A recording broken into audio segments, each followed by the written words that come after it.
여호수아 12장. 이스라엘 사람들은 요단강 동쪽 땅, 곧 해돋는 쪽을 차지하였습니다. 이제 그들은 아르논 골짜기에서 헤르몬 산까지의 온 땅을 얻었고 요단강 골짜기의 동쪽 모든 땅도 얻었습니다. 이스라엘 사람들은 아래의 왕들을 물리쳐 이기고 그 땅을 차지했습니다.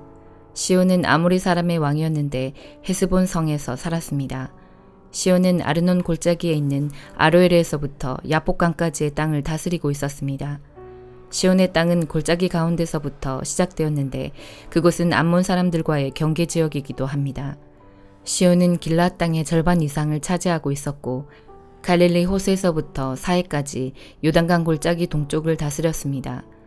또 벳여시못에서부터 남쪽으로 비스가 언덕까지 다스렸습니다. 바산왕 옥은 르바의 마지막 사람 중 하나였습니다. 옥은 아스다롯과 에드레이에 있는 땅을 다스렸고 헤르몬 산과 살르가와 바산 지역의 온 땅도 다스렸습니다. 옥의 땅은 그술과 마아가의 백성이 살고 있는 곳까지였습니다. 옥은 길앗 땅 절반도 다스렸습니다. 길앗의 땅은 헤스본 왕 시온의 땅과 경계를 이루고 있는 곳입니다. 일찍이 여호와의 종 모세와 이스라엘 사람들은 이 모든 왕들을 물리쳐 이겼고 모세는 그 땅을 르우벤과 갓과 요단강 동쪽의 므낫세 지파 절반에게 주었습니다. 그 땅은 그들의 차지가 되었습니다. 여호수아와 이스라엘 사람들이 물리쳐 이긴 왕들은 이러합니다. 그 왕들은 요단강 서쪽 곧 레바논 골짜기에 있는 바알갓과 세일로 올라가는 곳 한락산 사이에 있는 왕들이었습니다. 여호수아는 그 땅을 이스라엘의 지파를 구분하여 그에 따라 나누어 주었습니다. 그 땅은 산지와 평지와 아라바와 경사지와 광야와 네게부 지방이었습니다. 그 땅은 헷사람, 아모리 사람, 가나안 사람, 브리스 사람, 히위 사람, 여부스 사람이 살던 곳이었습니다. 이스라엘 백성이 물리친 왕들은 다음과 같습니다. 여리고 왕, 베델 근처의 아이 왕, 예루살렘 왕, 헤브론 왕, 야르뭇 왕, 라기스 왕, 에글론 왕, 게셀 왕, 드빌 왕, 게델 왕, 호르마 왕, 아랏 왕, 림나 왕, 아둘람 왕, 막게다 왕, 베델 왕, 다부아 왕, 헤벨 왕, 아벡 왕, 라사론 왕, 마돈 왕, 하솔 왕, 시므론 무론 왕, 악삽 왕, 다아낙 왕, 무깃도 왕, 게데스 왕, 갈멜의 용르암 왕, 돌의 높은 곳에 있는 돌 왕, 길갈의 고임 왕, 디르사 왕이었으며 모두 31명이었습니다. 여호수아 13장. 여호수아가 나이 많아 늙자 여호와께서 여호수아에게 말씀하셨습니다.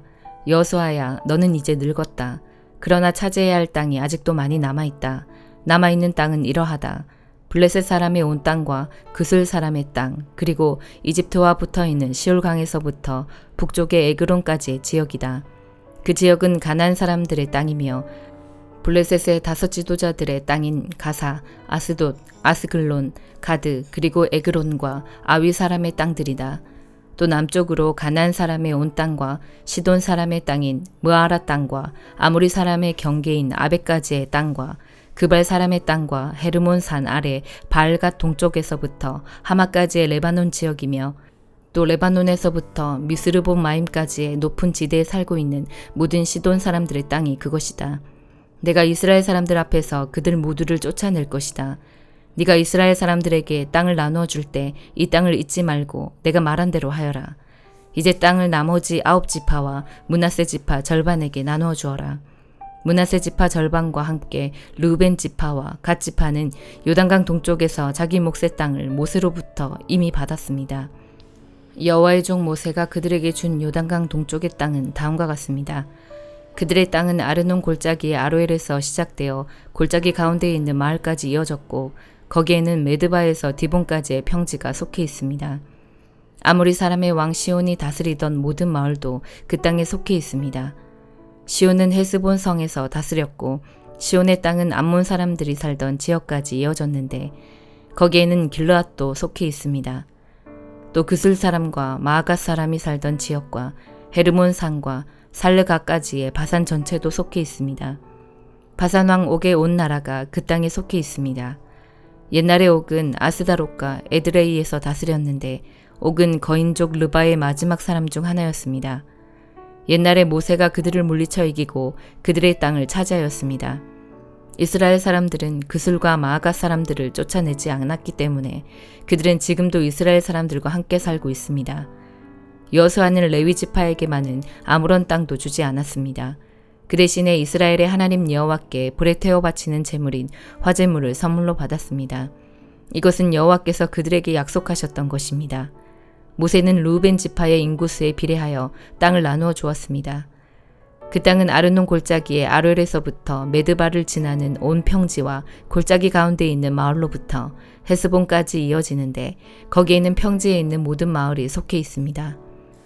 그 마을 중에는 디본, 바모바알, 벳바알몬이 있고 야하스, 그데못, 베바악과 기랴다임, 심마, 골짜기 언덕 위에 있는 세레사알도 있습니다. 또 벳부올과 비스가 언덕과 벳여시못도 있는데 그 땅은 평지의 모든 마을과 아모리 왕 시온이 다스리던 모든 지역을 포함하고 있습니다. 시온은 헤스본의 왕으로 있었지만 모세는 시온과 미디안 사람의 지도자들을 물리쳐 이겼습니다. 그 지도자들 중에는 에위, 레겜, 술, 훌, 그리고 레바가 있습니다. 이스라엘 사람들이 그들과 싸우는 동안 부올의 아들 발람도 죽였는데 발람은 주술을 쓰는 사람이었습니다. 르우벤이 받은 땅은 요단 강가에서 끝납니다. 이상이 르우벤의 각 집안이 받은 마을과 평야입니다. 모세는 갓 지파의 모든 집안에게도 땅을 주었습니다. 그들에게 주어진 땅은 야셀 땅과 길르앗 모든 마을입니다. 모세는 또 암몬 사람들의 땅 절반도 주었는데 암몬 사람들의 땅은 라빠 근처의 아로엘까지였습니다. 모세가 준 땅에는 헤스본에서부터 라맛 미스베와 부도님까지의 지역과 마하나임에서 드빌 땅까지의 지역이 속해 있고 그 땅에는 골짜기와 벳하람, 벳니무라, 숫곳, 사본 그리고 헤스본 왕 시온이 다스리던 모든 땅도 속해 있습니다. 그 땅은 요단강 동쪽에서 갈릴리 호수 끝까지 이어집니다. 이 모든 땅이 모세가 갓 지파에게 준 땅입니다. 모세는 그 땅을 갓 지파의 모든 집안에게 주었습니다. 다음은 모세가 동쪽에 있는 므낫세 지파 절반에게 준 땅입니다. 모세가 므낫세 지파 절반의 각 집안에 준 땅은 다음과 같습니다. 그 지역은 마하나임에서 시작되어 바산 전체와 바산 왕 옥이 다스리던 땅과 바산에 있는 야엘의 모든 마을이 속해 있습니다. 성은 모두 60곳이었습니다. 또 길르앗 절반과 아스다롯과 에드레이도 속해 있습니다. 이곳은 바산 왕 옥이 다스리던 성입니다. 이상이 므낫세의 아들 마길의 집안이 받은 땅입니다. 마길의 자손의 절반이 위의 땅을 받았습니다. 모세는 모압 평지에서 그 땅을 위의 세 지파에게 주었습니다. 그 땅은 요단강 건너 여리고 동쪽에 있었습니다. 그러나 모세는 레위 지파에게 아무런 땅도 주지 않았습니다. 왜냐하면 이스라엘의 하나님 여호와께서 몸소 레위 사람들을 위한 선물이 되어 주시겠다고 약속하셨기 때문입니다. 시편 145편. 왕이신 나의 하나님, 내가 주를 높입니다. 내가 주의 이름을 영원히 찬송할 것입니다. 내가 매일 주를 찬양하며 영원히 주의 이름을 찬송할 것입니다. 여호와는 위대하시며 높이 찬양을 받으실 만한 분이십니다. 아무도 주의 위대하심을 헤아릴 수 없습니다. 대대로 주가 하신 일들을 매우 칭찬할 것입니다.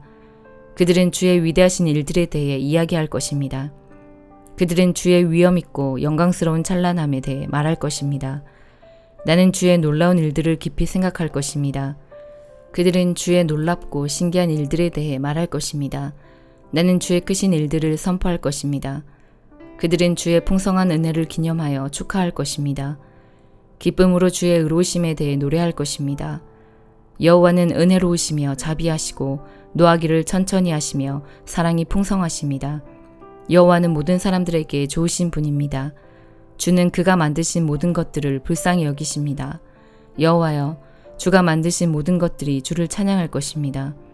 주의 성도들이 주를 찬송할 것입니다. 그들이 주의 나라의 영광에 대해 이야기할 것입니다. 주의 능력에 대해 이야기할 것입니다. 그래서 모든 사람들이 주가 하신 위대한 일들을 알게 될 것입니다. 주의 나라의 찬란한 영광을 알게 될 것입니다. 주의 나라는 영원한 나라입니다. 주의 다스림은 대대로 계속됩니다. 여호와는 주가 하신 모든 약속들에 대해 믿음성 있고 진실하시며 주가 만드신 모든 것들에 대해 사랑을 베푸십니다. 여호와는 넘어지는 모든 자들을 붙잡으시며 낮아진 모든 자들을 들어올리십니다. 모든 자들이 주를 바라봅니다. 주는 때를 따라 그들에게 음식을 주십니다. 주는 주의 손을 열어 살아있는 모든 것들의 소원을 채워주십니다. 여호와는 모든 일에 있어서 의로우시며 그분이 만드신 모든 것들에 대해 사랑을 베푸십니다. 여호와는 주를 부르는 모든 자들에게 가까이 계시며 진실로 주를 부르는 자들에게 가까이 계십니다. 그분은 자기를 두려워하는 자들이 바라는 것들을 이루어 주십니다. 그들이 부르짖는 것을 들으시고 그들을 구원하십니다. 여호와는 자기를 사랑하는 모든 자들을 지켜주십니다. 모든 악한 자들을 주는 멸망시키실 것입니다. 내가 큰 목소리로 여호와를 찬양할 것입니다. 모든 피조물이 주의 거룩한 이름을 찬양할 것입니다. 영원히 그분을 찬양할 것입니다. 예레미야 6장. 베냐민 자손들아, 목숨을 건지려면 예루살렘에서 도망쳐 피하여라. 드고아 마을에서 전쟁 나팔을 불고 베타겔의 마을 위에서 경고의 깃발을 올려라. 재앙이 북쪽에서부터 몰려오고 있다. 끔찍한 멸망이 다가오고 있다. 사랑스럽고 부드러운 딸 시온아, 내가 너를 멸망시키겠다. 목자들이 양떼를 거느리고 예루살렘으로 와서 사방에 장막을 치며 자기 가축들을 돌볼 것이다. 그들이 말하기를 예루살렘을 칠 준비를 하여라. 일어나라. 정오에 공격할 것이다. 오호라, 벌써 날이 기울어 저녁 그림자가 길어지고 있다. 그러니 일어나라. 밤에 공격하여 저 굳건한 예루살렘 성을 무너뜨리자 라고 한다. 만군의 여호와께서 이렇게 말씀하셨다. 예루살렘 주변의 나무들을 베어라. 예루살렘 성을 공격할 수 있는 흙언덕을 쌓아라.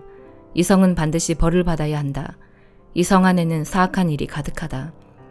우물이 물을 솟구쳐내듯이 예루살렘은 악을 솟구쳐낸다.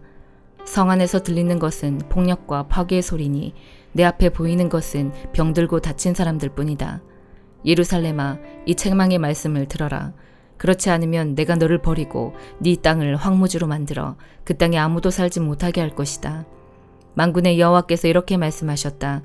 너희의 원수들이 포도나무에서 마지막 포도를 걷어들이듯 살아남은 이스라엘 백성을 찾아낼 것이다. 그러니 너는 아직 시간이 있을 때에 포도를 걷어들이는 사람처럼 가지마다 다시 한번 잘 살펴보아라. 내가 누구에게 말하겠습니까? 누구를 향해 경고하겠습니까? 누가 내 말에 귀 기울이겠습니까? 이스라엘 백성은 귀를 막고 있어서 내 경고를 듣지 못합니다. 그들은 여호와의 말씀을 비웃으면서 그 말씀에 귀 기울이기를 싫어합니다. 내게 여호와의 분노가 가득하니 더 이상 품고 있을 수만은 없습니다. 그러면 나의 분노를 길거리에서 놀고 있는 아이들과 모여있는 젊은이들에게 쏟아라. 남편과 그 아내가 나의 분노 가운데 사로잡힐 것이며 장로들과 늙은이들도 사로잡힐 것이다. 그들의 집은 남들에게 넘어갈 것이며 그들의 밭과 아내도 함께 넘어갈 것이다. 내가 손을 들어 이 땅에 사는 사람들에게 벌을 내릴 것이다. 나 여호와의 말이다. 작은 사람에서부터 큰 사람에 이르기까지 누구나 돈에 욕심내고 있다. 예언자와 제사장들까지 모두 거짓말을 하고 있다. 내 백성이 큰 상처를 입었는데도 그들은 아무렇지도 않게 여긴다. 평화가 없는데도 평화, 평화하고 말한다. 그들은 역겨운 짓을 하고도 부끄러워할 줄 모른다. 수치를 알지도 못하고 얼굴을 붉힐 줄도 모른다. 그러므로 그들은 쓰러질 것이다. 내가 그들에게 벌을 내릴 때에 그들이 멸망할 것이다. 나 여호와의 말이다. 여호와께서 이렇게 말씀하셨다. 갈림길에 서서 살펴보아라. 너희 조상들이 걷던 선한 옛길이 어디인지 물어보고 그 길로 가거라. 너희가 쉴 곳을 찾을 것이다. 그러나 너희는 우리는 그 길로 가지 않겠다고 말했다. 내가 너희를 지키려고 파수꾼을 세우고 전쟁 나팔 소리에 귀 기울여라 하고 말했다. 그러나 너희는 귀 기울여 듣지 않겠다고 말했다. 너희 모든 나라들아 들어라. 무리들아, 내가 유다 백성에게 할 일을 눈여겨보아라. 땅이여 들어라. 내가 유다 백성에게 재앙을 보내겠다. 그들이 악한 일을 꾸몄으므로 재앙을 당할 것이다. 그들은 내 말을 귀담아 듣지 않았고 내 가르침을 저버렸다. 너희가 어찌하여 시바 땅에서 향을 들여와 내게 제물로 바치려 하느냐? 어찌하여 먼 나라에서 좋은 향료를 들여와 내게 가져오느냐? 너희가 태워드리는 제물인 번제물을 받지 않겠다. 너희가 바치는 화목 제물도 내게 기쁨이 되지 못한다. 그러므로 여호와께서 이렇게 말씀하셨다. 보아라, 내가 이 백성 앞에 걸림돌을 놓겠다. 아버지와 아들이 다 같이 그 위에 넘어지고 이웃과 친구들이 죽을 것이다. 여호와께서 이렇게 말씀하셨다. 보아라, 군대가 북쪽 땅에서 오고 있다. 크고 힘센 나라가 땅끝에서부터 일어나고 있다. 그 군인들은 활과 창을 잡고 있으며 잔인하고 무자비하다. 말을 타고 달리는 소리가 성난 바다와 같다. 그 군대가 전열을 갖추고 딸 같은 너 시온을 치러 오고 있다. 우리가 그 군대에 대한 소식을 듣고 두려워 떨며 어쩔 줄을 몰라 합니다. 우리는 재앙의 덫에 빠진 듯합니다. 아기를 낳는 여자처럼 고통을 당하고 있습니다. 너희는 들로 나가지 마라. 거리에서 돌아다니지 마라. 적이 칼을 가지고 있으며 곳곳마다 두려움에 휩싸여 있다. 딸 같은 내 백성아, 거친 베옷을 입고 잿더미에서 뒹굴어라. 외아들을 잃은 사람처럼 슬피 울부짖어라. 파괴자가 갑자기 너에게 닥칠 것이다. 예레미야야, 내가 너를 내 백성을 감독하는 사람으로 삼았다. 너는 내 백성 가운데 요새와 같이 살피는 자가 될 것이다. 너는 내 백성의 행동과 생활을 살피고 세부치를 검사하듯 그들을 자세히 조사해야 한다. 내 백성이 모두 나를 배반했다. 그들은 모두 고집불통이며 다른 사람들에 대해 거짓말을 하고 다닌다. 그들은 모두 녹슨 구리와 쇠처럼 썩은 자들이다. 풀무지를 세게 하면 그 불에 납이 녹아내리게 되는데 너희는 아무리 재련을 하여도 헛될 뿐이구나. 악한 것이 내 백성에게서 없어지지 않는다. 내 백성은 버림받은 은이라 불릴 것이다. 이는 나 여호와가 그들을 버렸기 때문이다. 마태복음 20장. 하늘나라는 자신의 포도밭에서 일할 일꾼을 찾으려고 아침 일찍 나간 주인과 같다. 그는 일꾼들에게 하루 품삯으로 한 데나리온을 주기로 하고 그 일꾼들을 포도밭으로 보냈다. 주인이 오전 9시쯤에 다시 시장에 나갔다가 거기서 빈둥거리며 서 있는 몇몇의 사람들을 보았다. 주인이 그 사람들에게 말했다. 당신들도 포도밭에 가서 일하시오. 적당한 품삯을 주겠소. 그러자 그들은 포도밭으로 갔다. 이 사람이 다시 낮 12시와 오후 3시쯤에 나갔다. 그리고 똑같이 말했다. 또 오후 5시쯤에도 시장에 나가 또 다른 사람들이 거리에 서 있는 것을 보고 물었다. 왜 당신들은 하루 종일 빈둥거리며 서 있습니까? 그들이 대답했다. 아무도 우리에게 일자리를 주지 않았습니다. 주인이 그들에게 말했다. 당신들도 나의 포도밭에 가시오. 저녁이 되자 포도밭 주인이 관리인에게 말했다. 일꾼들을 불러 마지막에 온 사람부터 맨 처음에 왔던 사람까지 품삯을 주어라. 오후 5시에 고용된 일꾼들이 와서 각각 한 데나리온씩을 받았다. 이제 맨 처음에 고용되었던 일꾼들이 왔다. 그들은 더 많은 품삯을 받게 될 것이라고 기대했지만 그들도 한 데나리온씩을 받았다. 그러자 그들은 포도밭 주인에게 불평을 하였다. 저 사람들은 겨우 1시간밖에 일하지 않았는데 하루 종일 떼약볕 아래서 수고한 우리들과 똑같이 취급하는군요. 그러자 포도밭 주인이 말했다. 친구여, 나는 당신에게 잘못한 것이 없소. 당신들은 한 데나리온을 받기로 나와 약속하지 않았소. 당신 것이나 가지고 돌아가시오. 나는 나중 사람에게도 당신과 똑같이 주고 싶소. 내 것을 가지고 내 뜻대로 하는 것이 무슨 잘못이오. 내가 자비로운 사람이라서 당신의 눈에 거슬리오. 그러므로 꼴찌가 첫째가 되고 첫째가 꼴찌가 될 것이다. 예수님께서 예루살렘으로 가실 때 12명의 제자만 따로 데리고 가셨습니다. 가시는 도중에 예수님께서 제자들에게 말씀하셨습니다. 보아라, 우리가 예루살렘으로 간다. 인자가 대제사장들과 율법학자들에게 넘겨질 것이고 그들은 인자에게 사형죄를 씌울 것이다. 그들은 인자를 이방 사람들에게 넘겨 비웃고 채찍질하고 십자가에 매달아 죽게 할 것이다. 그러나 3일째 되는 날에 인자가 다시 살아날 것이다. 그때 세베대의 아들들을 데리고 그 어머니가 예수님께 왔습니다. 그 여자는 예수님께 절하고 간청하였습니다. 예수님께서 물으셨습니다. 무엇을 원하느냐? 어머니가 예수님께 말했습니다. 주님의 나라에서 제 한 아들은 주님의 오른쪽에 또 다른 한 명은 주님의 왼쪽에 앉으라고 말씀해 주십시오. 그러자 예수님께서 말씀하셨습니다. 너희가 무엇을 요구하는지 깨닫지 못하고 있다. 내가 마실 잔을 너희도 마실 수 있느냐? 그들이 대답했습니다. 예, 마실 수 있습니다. 예수님께서 그들에게 말씀하셨습니다. 내 잔을 너희가 마실 것이다. 그러나 내 오른쪽과 왼쪽에 누구를 앉힐 것인지 결정하는 것은 내가 할 일이 아니다. 그 자리는 내 아버지께서 미리 정하신 사람들의 것이다. 다른 10명의 제자들이 이것을 듣고 그 두 형제에게 분개하였습니다. 예수님께서 제자들을 모두 불러 말씀하셨습니다. 이방 사람의 통치자들은 다른 사람의 주인이 되려고 한다는 것을 너희가 안다. 그 고관들은 사람들에게 권력을 행사한다. 그러나 너희는 저희들과 같이 되어서는 안 된다. 누구든지 너희 중에서 높아지려면 먼저 섬기는 자가 되어야 한다. 만일 누구든지 너희 가운데서 첫째가 되려면 너희의 종이 되어야 한다. 인자는 섬김을 받으러 온 것이 아니라 섬기러 왔고 자기 목숨을 많은 사람들을 위하여 주려고 왔다. 예수님과 제자들이 여리고를 떠날 때 많은 사람들이 예수님을 따라갔습니다. 보지 못하는 사람 2명이 길가에 앉아 있다가 예수님께서 지나가시는 소리를 듣고 외쳤습니다. 주님, 저희들을 불쌍히 여겨주십시오. 다윗의 아들이시여. 사람들이 그들을 꾸짖으며 조용히 하라고 했습니다. 그러나 이 사람들은 더욱 크게 소리 질렀습니다. 주님, 저희들을 불쌍히 여겨주십시오. 다윗의 자손이시여. 예수님께서 가던 길을 멈추시더니 그 사람들을 불러 말씀하셨습니다. 내가 너희에게 무엇을 해주기를 원하느냐? 그들이 대답했습니다. 주님, 눈을 뜨기를 원합니다. 예수님께서 그 보지 못하는 사람들을 불쌍히 여기시고 그들의 눈을 만지셨습니다. 그 즉시 그들은 시력을 회복하였습니다. 그리고 나서 그들은 예수님을 따랐습니다. 아멘.